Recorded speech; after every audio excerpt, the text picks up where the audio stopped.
Hey, what's up, everybody? Welcome back to the NRW. I'm your host, Rob Medina, and I thank you all very much for joining me here today because today I'm going to be reviewing the movie The Channel.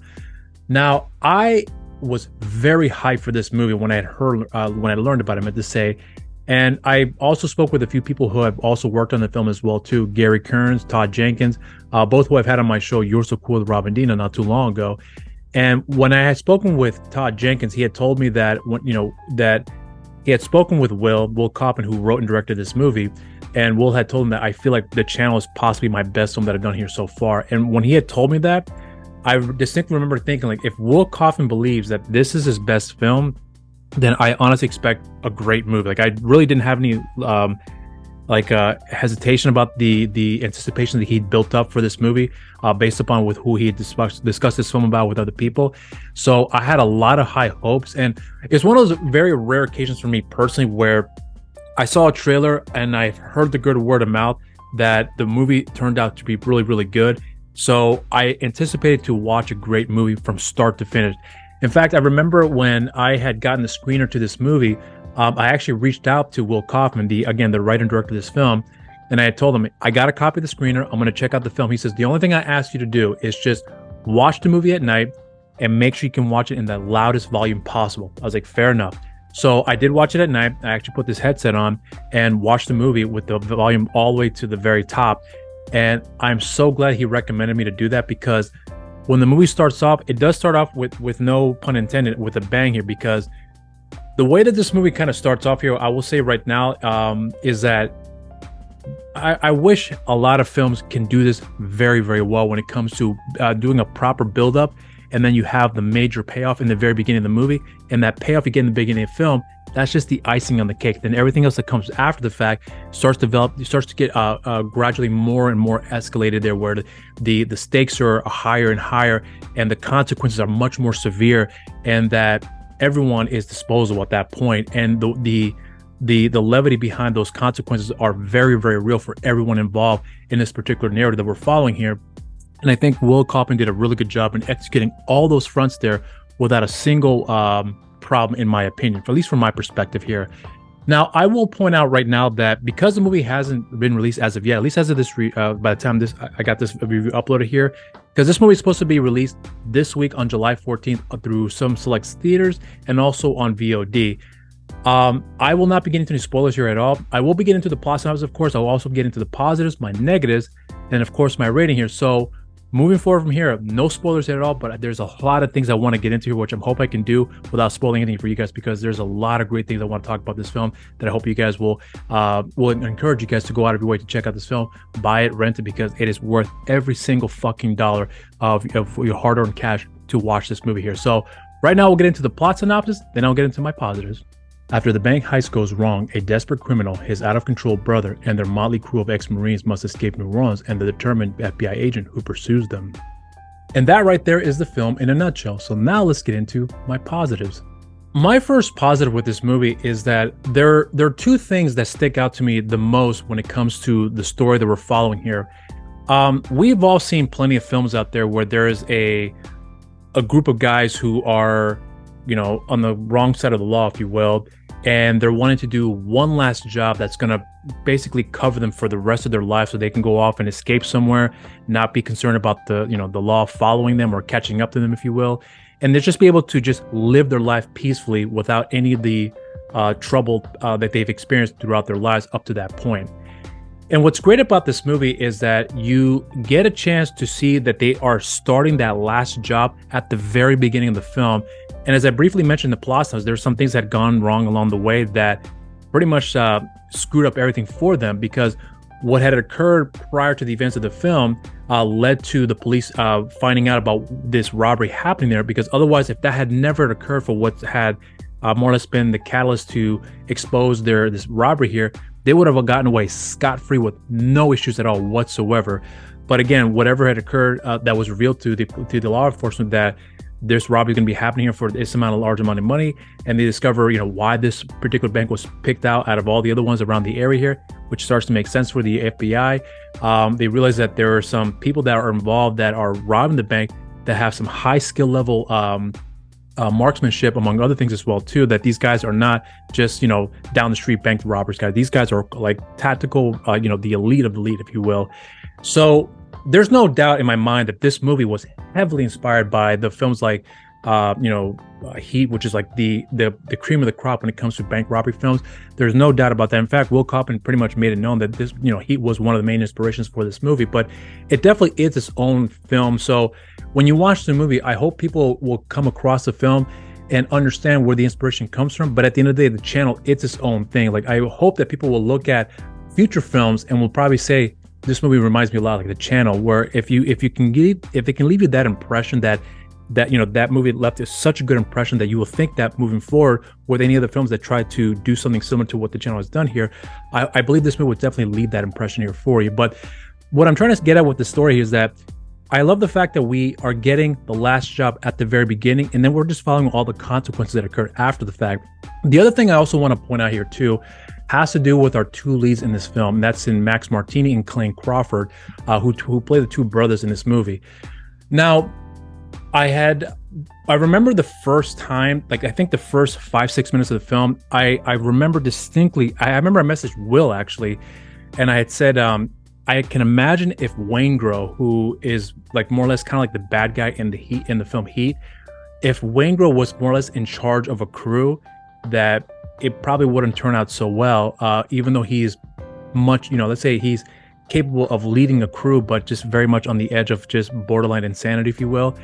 And that's what the character Max Martini plays in this movie. He's that wild goose of a brother who is the guy that is, I wouldn't say he's unstable, but he's the guy that's not afraid to switch and kill people on the spot, especially if they're coming after them. In fact, there's a part of the movie too in the very beginning where they have the shootout sequence in the beginning of the film where his brother, played by Clayne, tells him, "Why did you shoot the guys?" He's like, "Well, first of all, they didn't come up to us and say to us, hey, put your hands down, put the guns down. They came straight for us and started shooting us. That meant that they were out there to execute us here. So the way I see it is, fuck them. We're out looking for ourselves." And that right there tells you who the character is more or less in a nutshell. But you get an impression that this guy is not to be fully trusted. At least that was kind of the impression that I got. So when I sent a message to Will and I told him, I can imagine Waingro being in charge of this group, and that's kind of what Max's character reminds me of here. But then as the story progresses along the way, you start to realize that the guys that you thought, at least from my perspective, the impression that I got from these two characters in the beginning of the story here, you start to learn who they really are through the set of events that occur throughout this narrative, where it's all literally happening in a span of a day and a half, really. So started from like the later part of the afternoon into the evening and then to the early parts of the morning, if you will.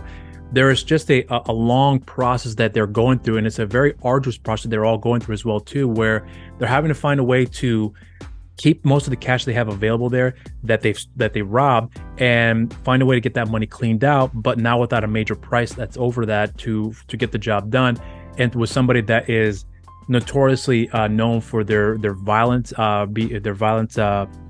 what's the best way I could describe it here? Tactics, if you will, to more or less get things in a stranglehold, if that makes any sense. If you watch the film, you'll understand what I mean when you see what I'm referring to here. And I'll get into a little bit of that here in this review. But you start to see that these brothers here in the beginning of the movie, the first impression that I got from them is not the impression it's not who they really are, more or less, in a nutshell. You start to learn more about them as the story progresses along the way, which is one thing that I loved about this film, because our two leads here in both Max and Clayne, in real life, they've been friends for well over 20 years. And in a lot of ways, Will Kaufman had pointed out that these guys are really like brothers in real life. So when they were first initially approached for the film, they were actually sought out for different parts. But then when both Clayne and Max read the script and reached out to Clayne and said, "Hey, have you read this script here for this movie?" He said, "No, not yet." He's like, "Well, you should read the script and then get back to me." And then they discussed after reading the script that they should be playing the brothers instead. And then when they went to Will about that, Will was like, "Okay, you guys are the brothers now." And I'm so glad that they had first initiated that interest and that conversation with Will, because they are really more or less the heartbeat of this whole film. Because if you don't have these two brothers and portrayed by these actors who are incredible, by the way, and I'm familiar with both Max and Clayne, but this movie now has made me a fan of both of these actors, because their performances in this movie are nothing but incredible here. In fact, there are two distinct personalities about these two brothers here. But again, when you start to see their journey throughout this narrative here and understand how they really truly do care for each other despite the major wedges between them, it's something that you have to really respect due to the fact that despite the differences between them, you learn a little bit about their history through exposition, which sometimes exposition in a lot of ways can be considered kind of as a throwaway. In a lot of ways, just like, they're brothers, and that's just how they are. No, there's a lot more meaning behind the relationship that you have to learn very, very quickly, almost on the spot. So that way you understand what the next set of events that occur after that explanation there. It all makes sense once everything comes to its full conclusion there. And I think that with the way that Will had written the film and directed those sequences as well too, and with the two leads there just delivering some standout performances, in my opinion, they've done a really good job in just establishing a strong core story that we're following here with great actors. And all the other supporting actors as well too have done nothing but incredible jobs when it comes to what is necessary to tell an effective story through their overall performances here. Now, I will also point out too that there are, and I'm going to look at the list here of all the actors that are featured in this movie here. There is one particular actress that I want to point out here, and that's Jolene Joyner. Now, without revealing too much about her character, I will say that her character in this movie is a major motivation for the character of Klain, who is playing the younger brother, more or less the level-headed brother, if you will, that wants to more or less just get away from his older brother because he just wants to start off a much more peaceful life. Whereas Max Martini's character is just more about, I'm all about the what's the word he described? He's all about, dying a warrior's death, and he's not afraid to die. But again, you start to realize what his real motivations are as the story progresses from there. But when you're starting to see that her character involvement with the story here, I do remember distinctly thinking at one particular moment, just one moment here, where I thought, I hope she's not a character that's just going to come in and ruin the plot when it comes to her interfering with the overall the brothers' jobs, if you will. Like, just let them do their thing. And I can truthfully say, again, without revealing too much about this, what her character is, that despite the fact that she has her opinions about her, in this case, Max Martini's character, it does not interfere at all with the story. In fact, it's actually quite integral to the overall narrative to get a fuller understanding of what the two brothers' relationship is really like. And she's providing that third person point of view and really getting a deeper understanding for their overall relationship. So her character is not a wasted character at all. In fact, she's a very integral character and a very important character that really does close out the overall story, especially when it comes with the FBI agent who is more or less leading this case here, who is an actor played by the gentleman who's playing the FBI agent here. I'm going to screw up his name here. It's Nikoye Banks. There's something about his character that I do remember distinctly thinking that there was, without really revealing anything here at all, it does have to do with the relationship that he has with his daughter.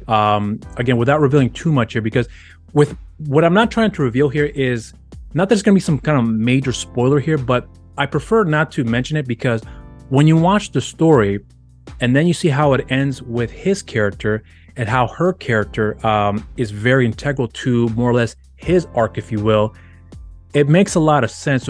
So his involvement with the overall story, you definitely understand that obviously he is the guy that has to catch the bad guys, and he has his way about going and dealing with it here. Nothing illegal, nothing to the point where he's crossed the line. If there's nothing of that sort, he's actually a pretty straightforward guy who more or less is kind of like follow things by the book. He actually has a very strong code about himself that you get to see from the very beginning when you first are introduced to him, where he's getting confronted by the local law enforcement there who are it's like throwing profanities at him, and he's like, okay, I understand you're upset, I understand the situation here, but don't ever talk to me like that again, or else you're done.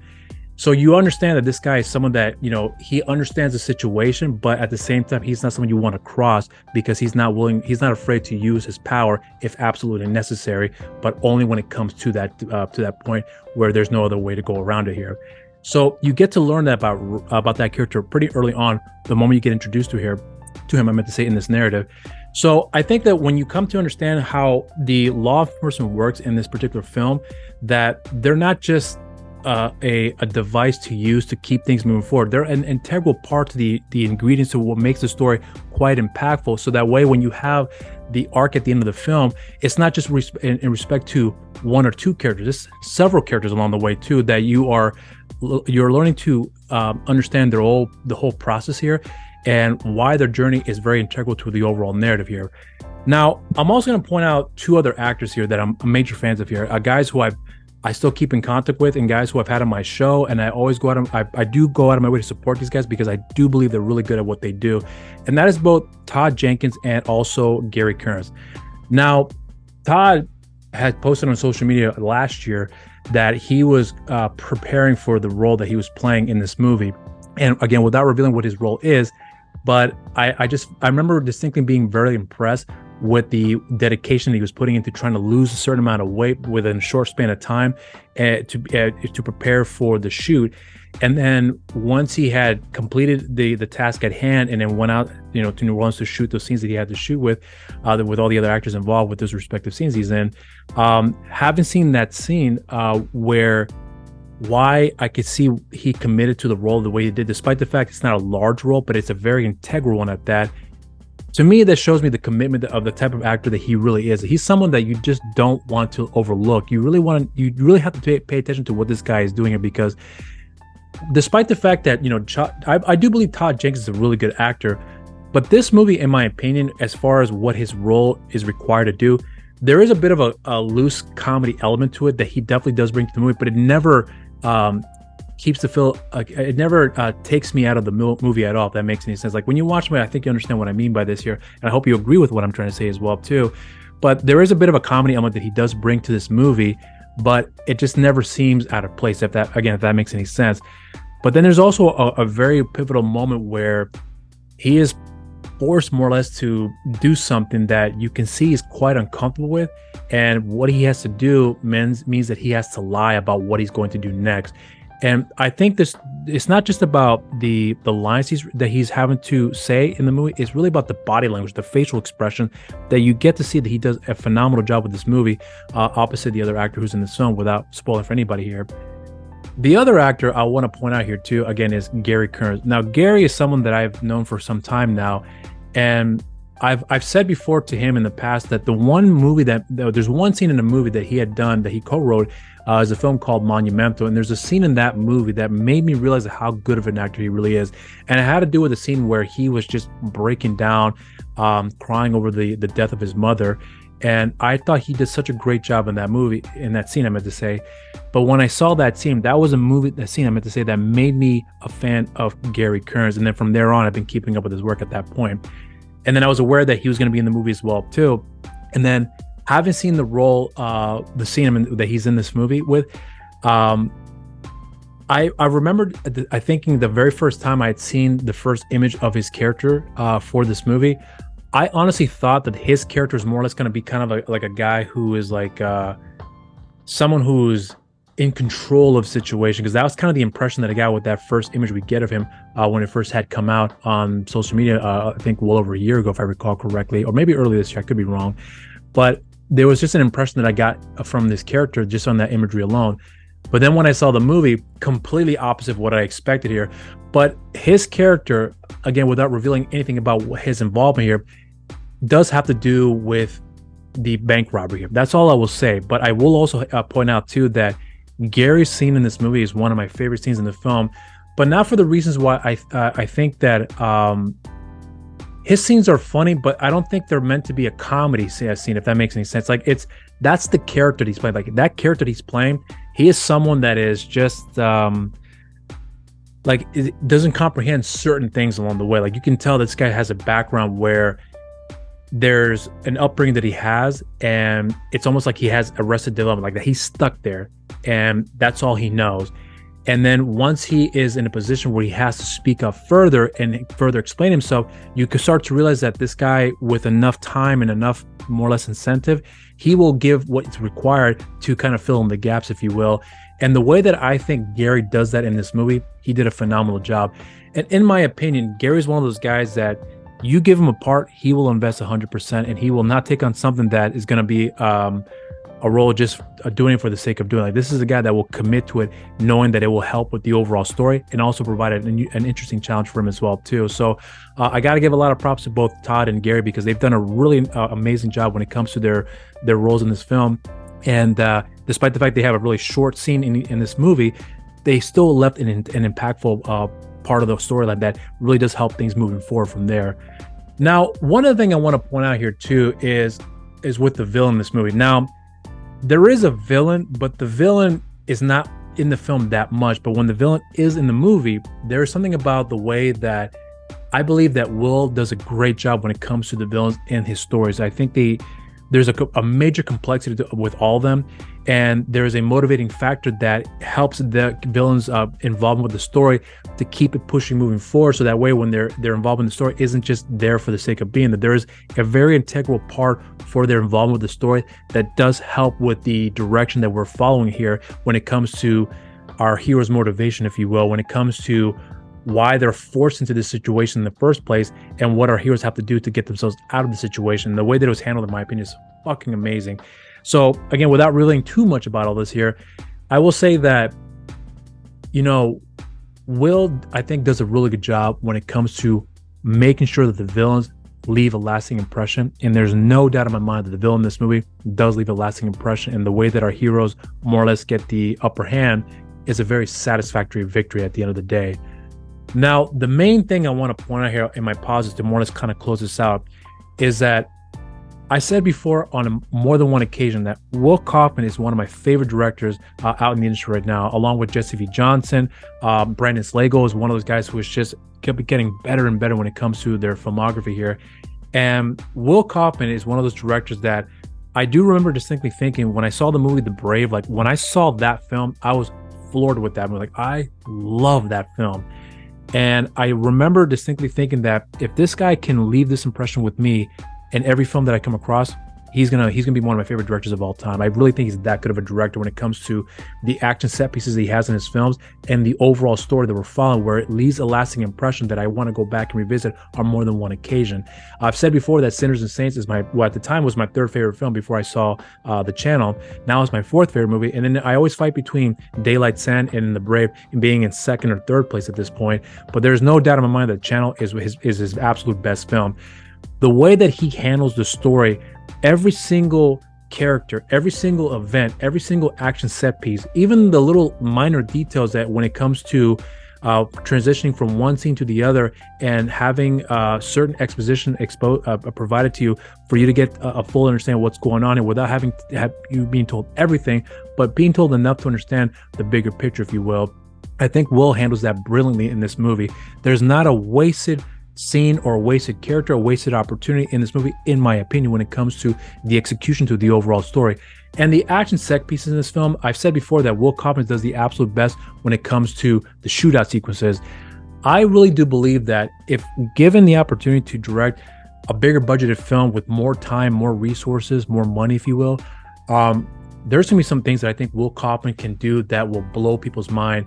And for him to do this at a smaller scale in terms of the budget, the time, and what else, the resources, he has done something that I think is gonna really blow people's mind when it comes to what he's been able to do in such a smaller scale, but do it at such a high level that I've said this before. If these guys who are directing these lower budget films can execute a great story with great set pieces here, there should be no reasons why there should be shitty TV shows or shitty films in the first, because guys like Will Kaufman, Jesse V. Johnson, Brandon Slagle, Kyle Kuya Harris, who else? Brett Beman, and many other people out there, Adam Hampton, who have done some phenomenal job, including Todd Jenkins as well, too. I don't want to leave out the fact that he directed Cherokee Creek. These guys made low-budget films at such a high level that, in my opinion, there's no excuse to make shitty movies here, because when you look at this movie, The Channel, it exceeds all those expectations for me personally, and I hope in turn will also leave a lasting impression for all you guys to want to go back and revisit it and spread this movie's I wouldn't say message, but just spread the word that is The Channel, to get other people excited to check this movie out, because it is really worth your time to check this out here, because I think that everything that Will has done in this movie when it comes to the overall narrative and the action set pieces, he's one of the best to ever do it, in my opinion. So for me, that's gonna be into my positives. Now let's get into my negatives. The only real negative that I have with this movie, this is part of the spoiler here, but I'm not going to reveal what the negative is because I can't reveal without ruining it for you. But I will say that it does have to do with a particular scene that has to do with one of the brothers, where one brother tells the law enforcement what happens to his other brother. And I thought it was a beautiful way to close out the story.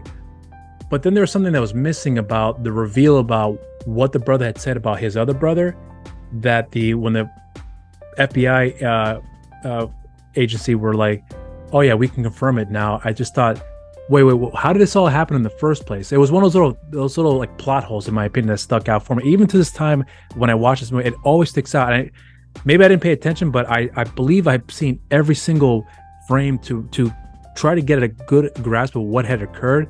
But either I flat out missed it because I'm an idiot, or it wasn't there, and we're just left with our imagination to kind of more or less fill in the gaps. And that's more likely that's the case here. But I always thought that was something that I felt like was a little off for me. I'm not saying they didn't work for me at all. It worked, but I actually would have liked to have seen something.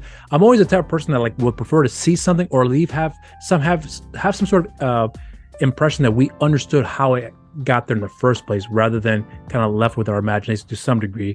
But otherwise, that's really the only thing I could say here without really ruining. I'm not sure if that's going to make any sense for you guys, but I'm sure if you watch the film, maybe you'll understand what I mean by that here. But otherwise, that's going to be my negatives. Now let's get into my rating. Now, I love this movie. And one other thing I forgot to point out here too, before I get to my rating, is that, I've never been to New Orleans, and a lot of people who probably never been to New Orleans, when they see New Orleans on TV or on films, that there's always distinct look that the city has, and also an accent as well too, with the Cajun accent, among the various other accents as well, that people are associated with New Orleans.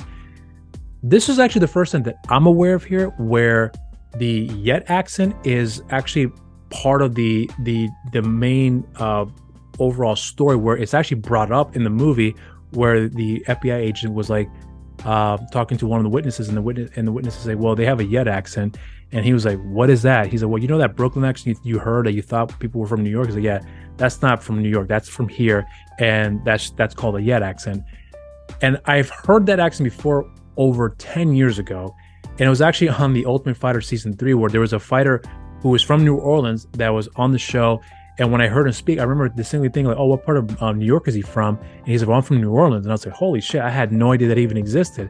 And then I had spoken with another person who, at the time when I used to live in Northern Virginia, that I would speak with, who was from New Orleans, born and raised there, actually. I had spoken with her, and I told her about the accent that I heard. She's like, oh yeah, and she did. If I recall correctly, I think she may have referred to it as a Yet accent as well too. But she's like, yeah, that's a very common accent. It's not as strong as it was before back in the day, but yeah, it's still out there, but it's kind of dying out little by little. In fact, Will Kaufman did actually confirm that for me as well too, being that he lives out in New Orleans. But it's weird because you have the Cajun accent, which I'm mostly accustomed with with New Orleans here, but this Yet accent was something that I've forgotten about for quite some time, up until when I heard the accent in the trailer. And then I forgot that accent even existed. So it's interesting for me to watch this movie where you have more or less a capsule that showcases a part of New Orleans culture that exists, or may no longer exist moving forward. But at least we have a piece of that history through this movie, through the characters that we're watching here, that have this action to showcase that this action did exist. So it's a wonderful part of the story that I really did appreciate, to show a different part of the culture that exists in a city that a lot of people are very familiar with here, but they may not be familiar with everything about it, and that's including a particular accent that most people may confuse it with the New York accent here. So again, I love this movie. I'm be the first to admit that I know this film may not be for everybody, but you know what? I think if you are a big fan of the action genre, especially if you love these shootout sequences, I think this movie might be right up your alley here. So I hope you guys do go out and check it out, because for me, this movie is a solid cheers. And those are my thoughts on the film. Now, again, this movie is going to be released this Friday on select cinemas and also on VOD on July 14th. And I'll make sure to have a link in the description down below where you guys can pre-order the film, because I believe it's worth every fucking dollar that you guys can go out of your way to check out this movie when it drops this Friday. It's worth your time, in my opinion, and I hope you guys go out of your way to check this out, because I think you guys will enjoy it as much as I did, if not more. And I hope that's the case for everybody here. But if you haven't done so already, make sure you also subscribe to the NRW and make sure you guys share, like, videos, hit the notification bell while you're down there as well. And also follow NRW on social media, on Instagram, New Release Wednesdays, on Facebook, Nerds Rule the World, and on Twitter at the NRW. And you can follow me on my social media accounts on Instagram, You're So Cool with Rob Medina, and on Twitter, You're So Cool WRM, and also my Facebook, simply just Rob Medina. Now, I will have my guest this week here on the NRW, not for my show You're So Cool with Rob Medina, but for the NRW interview here with Will Kaufman, the director and writer of the channel, which it was a very short interview, but it was a wonderful conversation we had together. And I think that you guys will get a kick out of it. It's available right now here on the NRW for you guys to check out. Make sure you have the iCard for you guys to click on to check out the interview there. But do go out of your way to check this interview out, because there's a lot of wonderful insight that he does give about what it took to make the movie, among other things as well too. And I think you guys will find interesting, and again, hopefully give you the incentive to go out of your way to check out this film. But that'll be it for my review this week, guys. Until next time, stay safe out there, and cheers.